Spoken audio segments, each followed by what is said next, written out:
Oh, okay. Oo, papa ko. Di ba? Although, ang gusto natin ni Pastor Odette is establish ng relasyon bilang ama at anak. Secondary yung worship na sasabi natin na parang ang galing-galing mo, daddy, ang pogi-pogi mo. Kasi parang ano yun parang idolizing your dad or your mom. But in a way, God created men to have a relationship with Him. Diba? Para magkaroon tayo ng relasyon sa Kanya. It just so happened, nung the fall of men, those relationships were broken. Yung relasyon kong yun ay nasira po, napasa.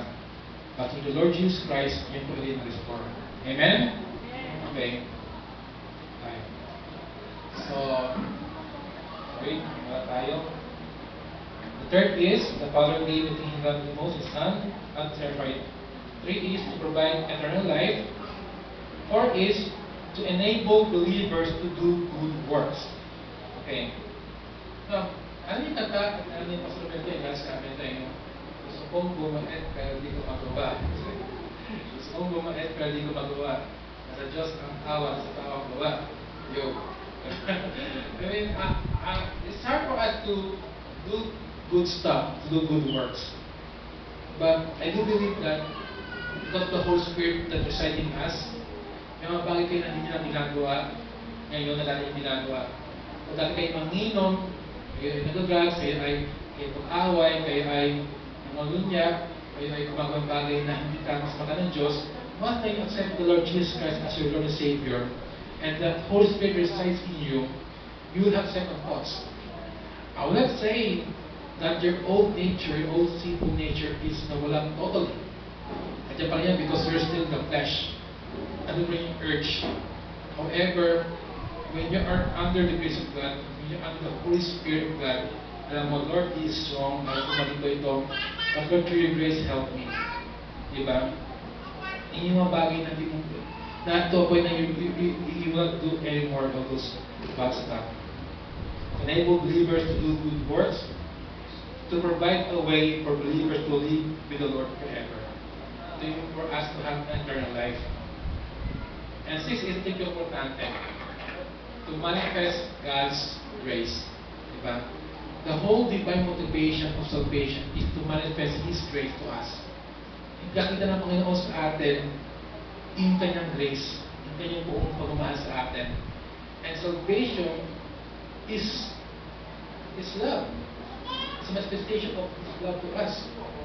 Now, like I said earlier, kung mundo to kaya tayong gunawin and He will create another race of people. Pero hindi. He didn't give up on us. Hindi tayo give up ng Panginoon. He still wants to establish a relationship with us. Okay? Amen? Okay. Third, we're done this. Okay? As also remember, divine motivation in salvation, to manifest God's love.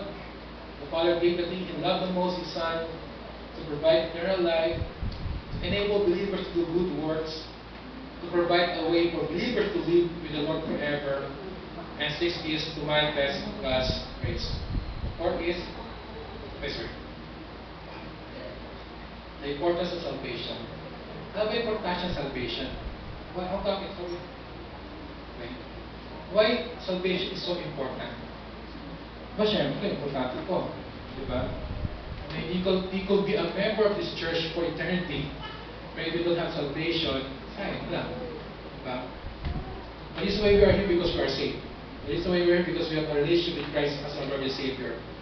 The reason why you are here not because that your girlfriend, your boyfriend, your husband, or your wife, your dad, or your mom, your lola, lolo, dito po. Kaya kayo dito rin. Mali po yun. The reason why you are here because you have a relationship with Christ. You are here because natin tayong relasyon sa Panginoon, dapat meron tayo ng panahon to worship Him and to establish that relationship with Him. Okay? So the importance of salvation is, first is, that one may come to a full appreciation of his own salvation. Okay? Now we should appreciate our salvation. And the reason why we have this church gathering is, one is, of course, to worship God. Because we have a relationship with Him, we have to worship God. But it is also a form of full appreciation of His salvation. Ito po, oras na tayo pwede makakasama para appreciate natin yung kaligtasan na ibigay ng Diyos sa atin. That is why we worship God, because Lord, I worship you because you saved me.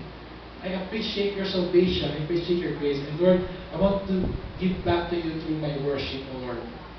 That is why we're here because of that. Second is that one might know the gospel.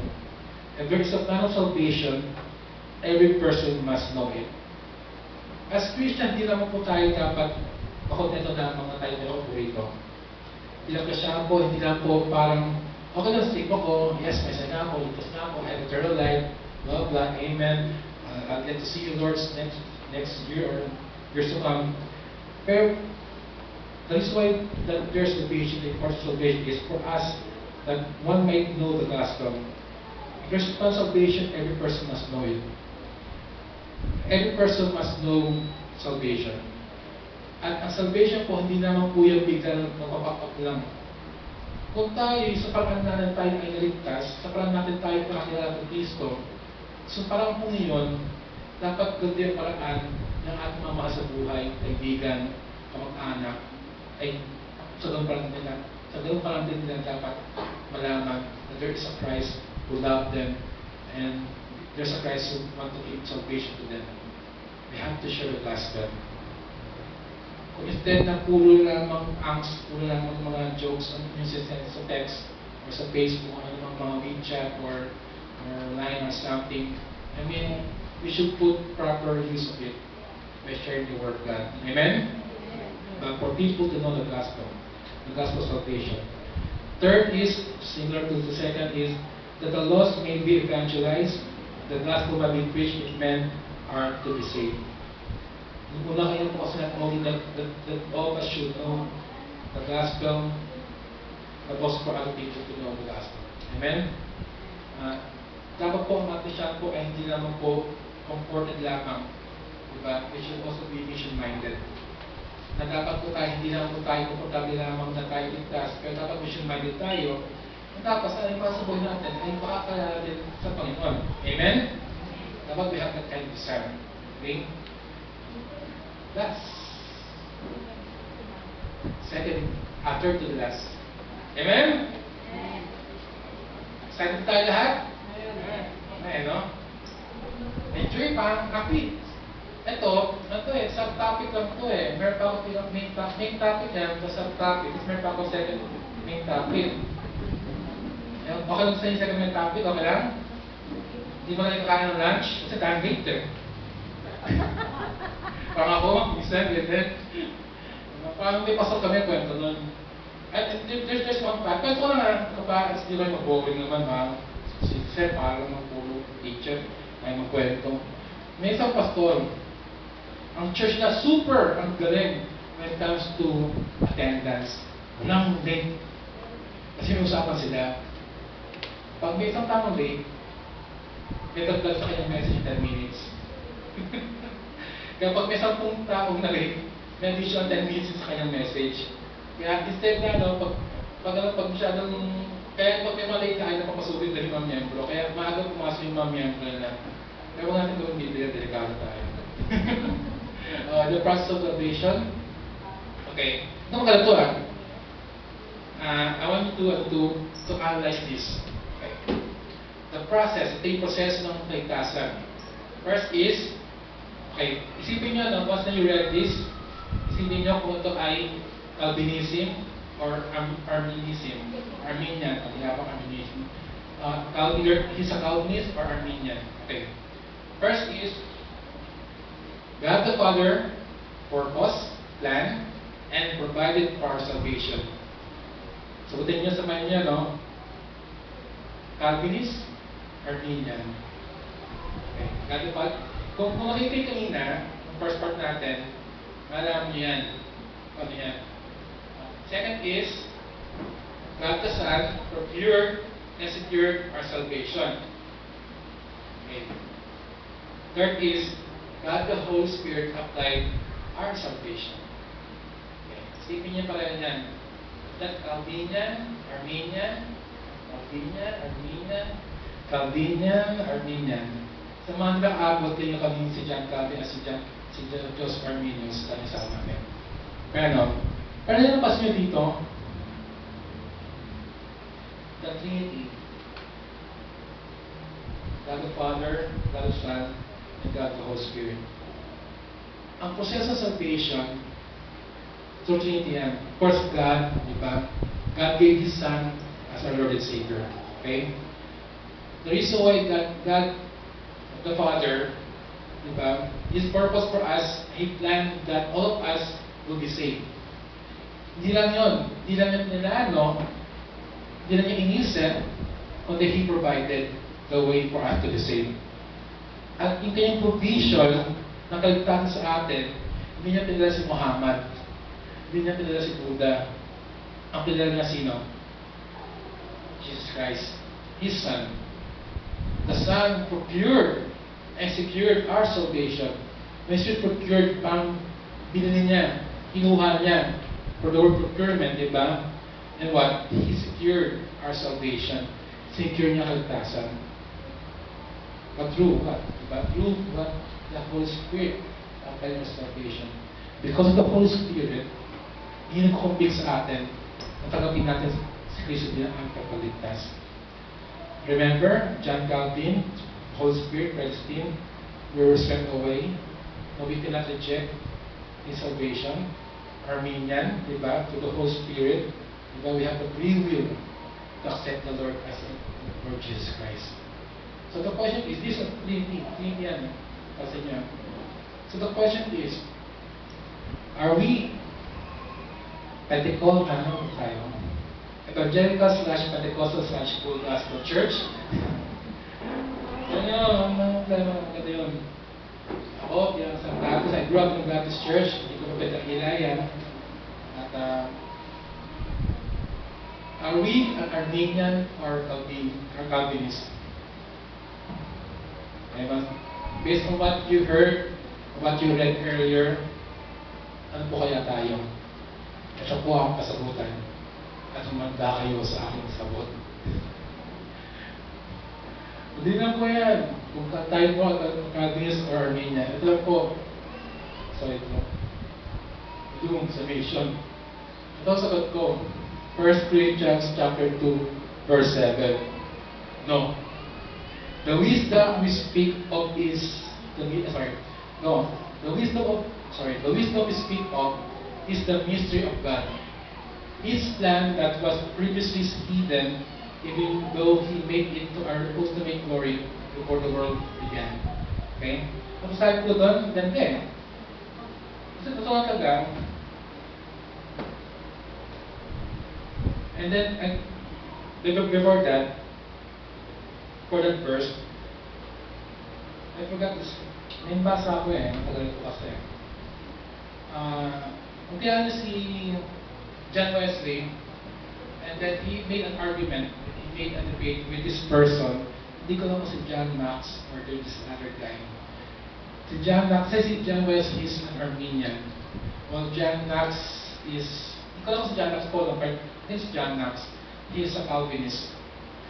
When they're having this argument, sabi, matindi ang mga Calvinist at Armenian yun. To a point na nagkapatayan dati nun. Before ang Protestant movement, ang Reformation movement, may gera. Nakakera sila sa na miniwala. There was a time that a group of Armenians were killed, were persecuted. 20,000, I think 30,000 were persecuted and died sa France. They were called the Ultimate Spanish Tags Kalanan. That's persecution. Nag-away sila, nag-debate sila. Sabi niya ng other guy. Nalagay na lobot siya. Okay. So, pakapak. Low. Anyway, sabi nung isang guy, kay John Wesley, you're Armenian. So therefore, that, okay, Armenian ka, I will draw a dagger. In other words, dahil paniniwala na, at hindi paniniwala doon, mapapakain talaga sila eh. I'll draw a dagger. But before that, I will ask you this. Tinatapos pa si Kristo binigyan ng pagligtas? Sabi dyan, oo. Naniniwala ka ba na sa pagligtas mo ay ikaw ay hindi pa Panginoon ng kanyang Holy Spirit? Sabi dyan, oo. And then there's another question. Do you believe that once you get saved, you'll be eternally saved through the Lord Jesus Christ? Sabi ni John 3. Oh! So therefore, I will not draw my dagger and we'll discuss what we, parang i-discuss natin kung ano yung mga bagay na tayo ay pinag-agree natin. Ako ganun dapat Kristiyano eh. Either you're a Calvinist or Armenian, whether you're a Pentecostal or Baptist, there are areas in our doctrines na medyo hindi nakakaisa. Pero the point is, it's not either you're a Baptist or you're Pentecostal. The question is, do you have Christ as your Lord and Savior? Diba? There was a song, pwede ko uwitin, kalimutan ito ano eh. Batang pa ako nun eh. It was sung by the Imperials. Parang ganito po yan. Sabi po sa kantang yun, ano ko na? There is no Baptist, there is no Methodist, there is no Pentecostal, there are no Catholics in heaven. But when we see on the throne, we see Jesus Christ. Yun po yan. Ganito na po tayo nun. I cannot give you an absolute answer. Because para sa akin, either you're a Gentile, you're Calvinist, or you're Armenian, it doesn't really matter. Both of them, in their own way, ay may tama po. That through the Holy Spirit we are saved. That yes, that we are predestined to be saved. But we have also the free will, whether we accept the Lord Jesus Christ as our Lord and Savior. But ito po ang kanilang po verse na ito. That the wisdom we speak of is the mystery of God. His plan that was previously hidden, even though He made it for our ultimate glory before the world began. It's part of the mystery. Pero, di ba, let's read the mystery to God. At kung naman ang nalilito sa ating Panginoon sa atin dito, dapat pagdinin natin yun. It's not really important if we are either Pentecostal or Baptist, but the important is that we have Christ as our Lord and Savior. The question is, are we eternally saved? Or our salvation can be lost? Nasaan niyo po yan? Kasi niniwala po ako, kung tayo ka Kristiyano, at alam mo talaga na ito ay ligtas sa buhay. Diba? You always cling to that. There's a verse, I forgot the exact verse, sabi nga nun, restore to me the joy of my salvation. Kasi yun yung nga sa atin, the reason why we have salvation, the relationship, yung ating po salvation is our relationship with God. Diba? The reason why when we commit sin, diba? Yan natin hindi masaya sa ating relationship sa Panginoon. Yan natin hindi masaya sa kaligtasan. Kaya nag-read this verse that restore to me the joy of salvation. Diba? That we should always restore yung saya ng salvation. Ako, my own opinion, I do believe that once saved, is always saved. Pero niwala po ako nun, dapat palitin pa natin ang kaligtasan. Niwala po ako nun, dapat natin tayo sa kaligtasan. Kasi, sayang eh. Ibigay na ng Panginoon yan, parang pababayaan. Diba? You have to maintain that. And I pray that you're able to learn something from what we taught this morning. That sabi mo kanina, earlier we had this discussion about either you're a John Calvin or the Joseph Arminius. Pero ako nila po ako nun, it doesn't really matter. What really matters is that we have the Lord Jesus Christ as our Lord and Savior in our heart. Importante po yun. The question is, may Kristo ba sa puso niyo yun?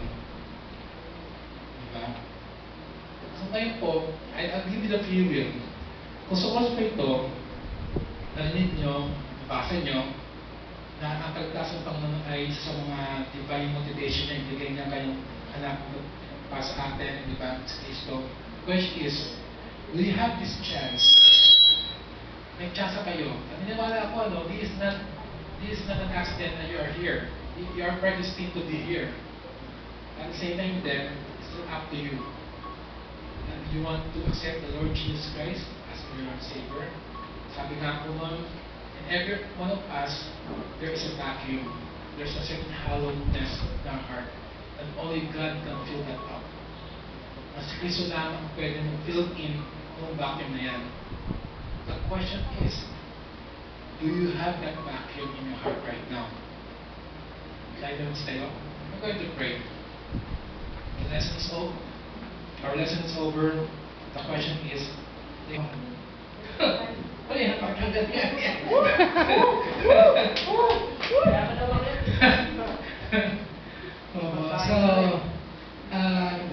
So, kanina, tayo po yung salasala ng mga salita ng Diyos at patuloy tayong pinaalalahanan muli ng mga saligan ng ating po mga pananampalataya na dapat po natin palaging pakatandaan.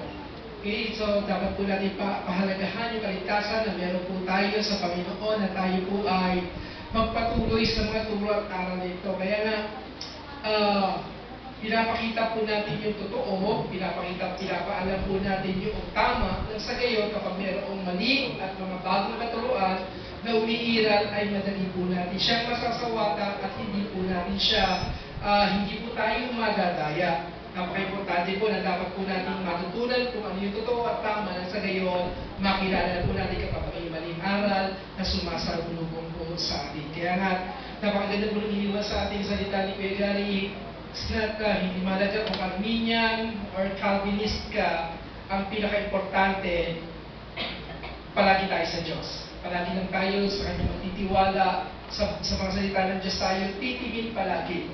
Huwag tayong umasa sa mga sinasabi ng ibang tao, kundi umasa tayo kung sa ano ang ipinapahayag talaga sa atin ng salita po ng Diyos. Amen po ba? Yan, salamat sa Lord at nakakadama ako ng mga sumasabay tayo sa kalugan. Nevertheless, nagpapasalamat po muna tayo sa Panginoon sa bago natin pong accord ng mga gamit. Meron po tayong dalawang 15 inches na mga speakers at dalawang 12 inches na mga monitor speakers. Lahat po yan ay because of the grace of God. Amen po ba? Palakpakan naman natin sila. At hindi lamang po iyan, pindas din po tayo ng Lord ng tatlo pong LED lights. Yan po yung mga nakikita niyo po ang bagong kabit. At yung po ginamit ni Kuya Dave kanina, parang concert siya. Sa Pilipino naman niya. Okay, so kahapon po yun, tinapos po namin yung trabaho, gabi na po nakauwi si Brother Ron. At yun, medyo napagod po kami. So, salamat sa Lord kasi pinibdas niya po tayo, hindi niya po tayo pinagkukulang sa mga bagay na kailangan po natin.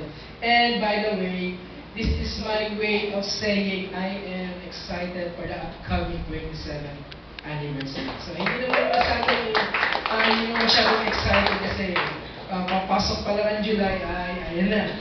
So, ano ba kaya yung malapit na ang July?